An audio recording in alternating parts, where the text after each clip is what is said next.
Hey, welcome back to Trek on the Tube and welcome to a very special video because today we're talking about Star Trek Mission Chicago, the most recent, the event that just happened, the most recent Star Trek convention.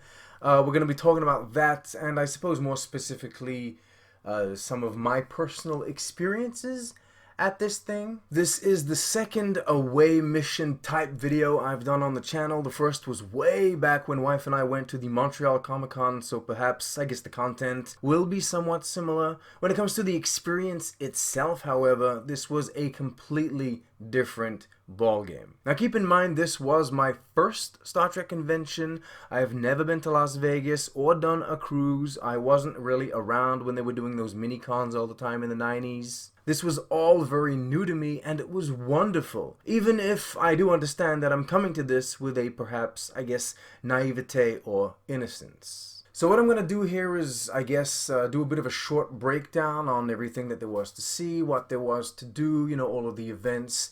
And then I guess talk about my personal experiences and moments that I had that I enjoyed and that I wanted to share. And then of course at the end I'll probably slap together like a bit of a montage with selfies and cosplays that I found cool and try to find some music to go with that. I don't know yet.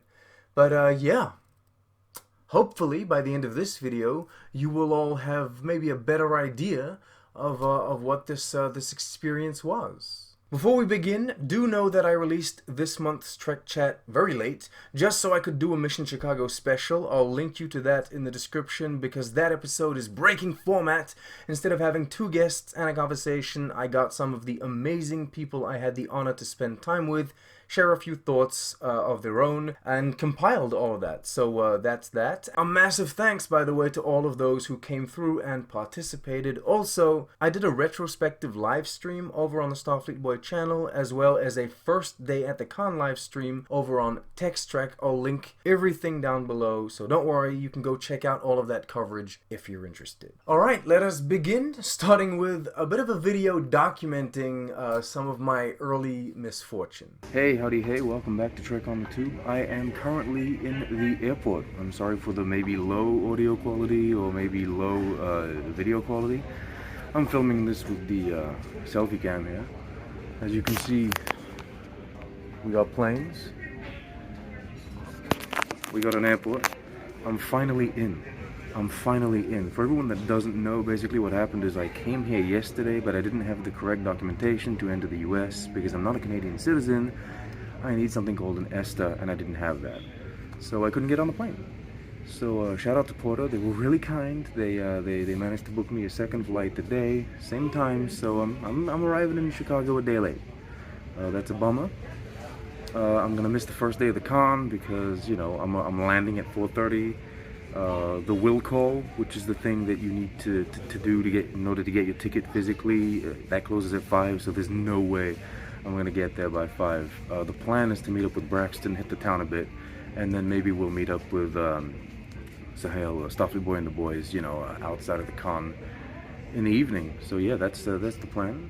I'm gonna hit the plane sometime soon. I'm way early now, so I think I'm just gonna chill out, watch my Star Trek Picard episode. You know, that's what's going on. Yeah, so while all of that was happening, while I was taking off and landing and taking off again, the first day was unfolding with the two major panels being Deep Space Nine and Enterprise. They also had a Will Wheaton panel. I can't comment on them. I missed them. As you can see, I was in the air at the time. I am a little bummed that I missed those panels, but when it comes to the convention itself, like the main floor, I kind of feel like arriving a day late didn't impact me too much. What you gotta understand is that this thing had a smaller turnout than what was initially projected, both from the fans visiting side to the vendors and licensees side.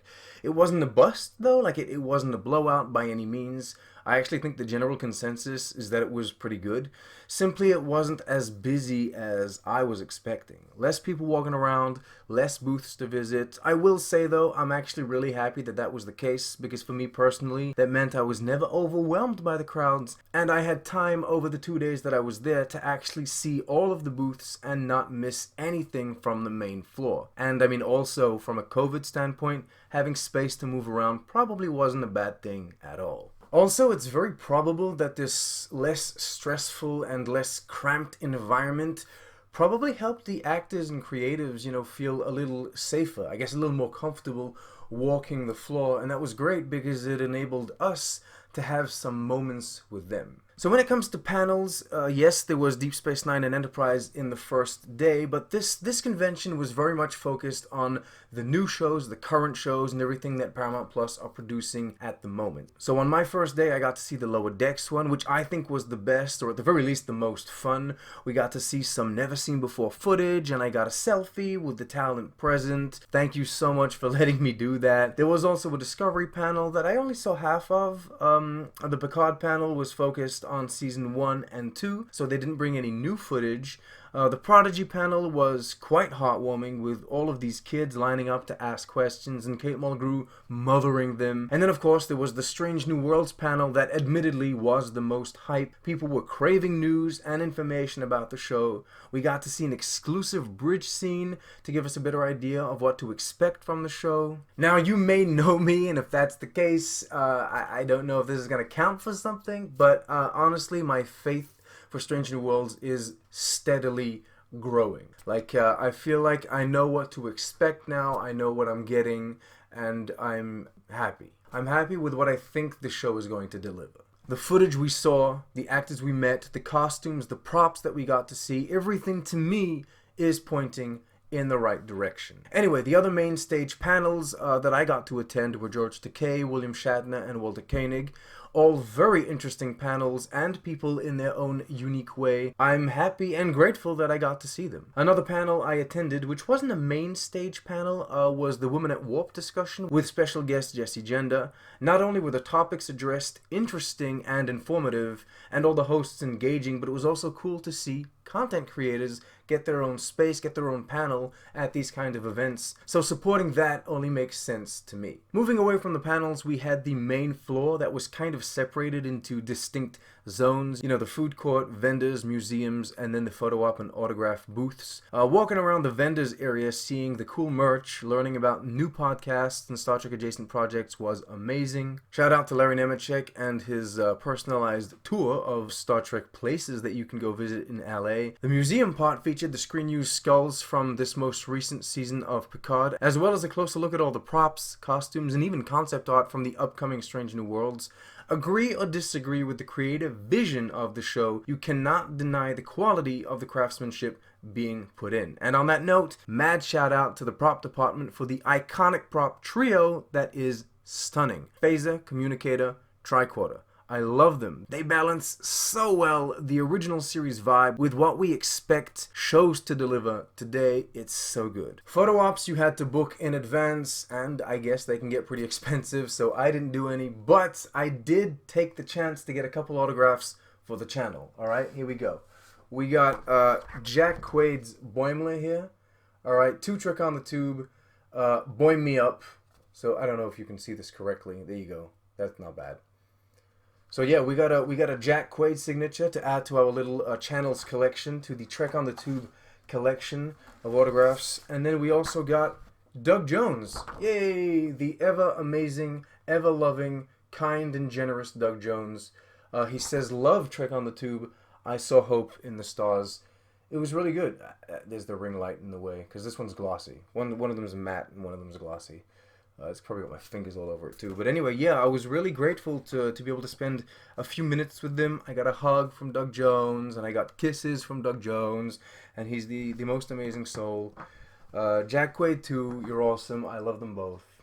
So yeah, we'll add that to our little collection. We can't see it up there, but one day when I change up, like, I guess where I live, or when I change up the organization, we can probably have these all together hanging on a wall somewhere. There's the Jason Isaacs one up there. I'll get them all framed so that they all look good. They all look the same. Our collection is growing, people. I'm gonna get a Kate Mulgrew one eventually.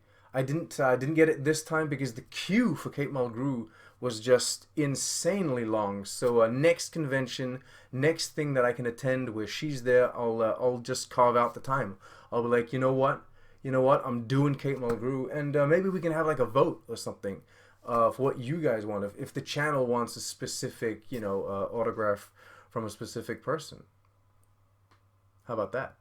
I guess the last thing to talk about is the people. I shared a room with Fathery over from Text Trek, spent most of my days with him and my two other best friends, Braxton and Starfleet Boy.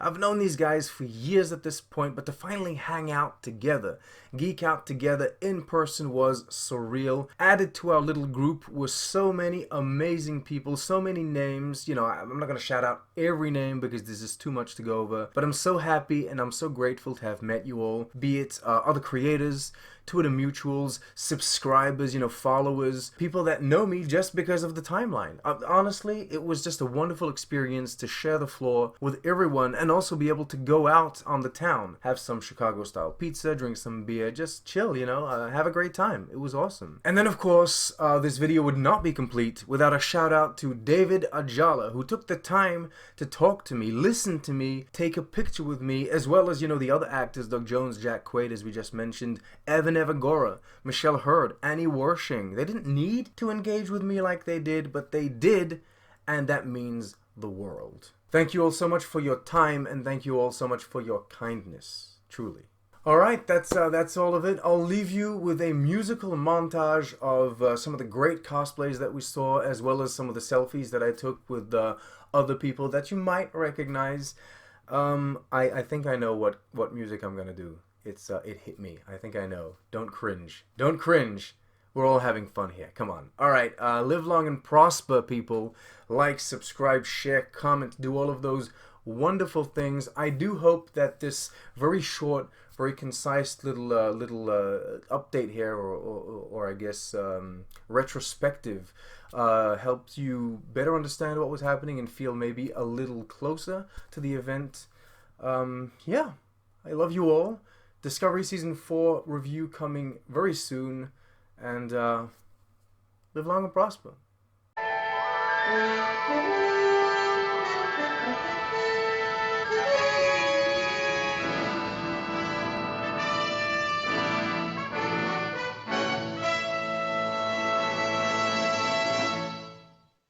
Beyond the rim of the starlight, my love is wandering in starlight.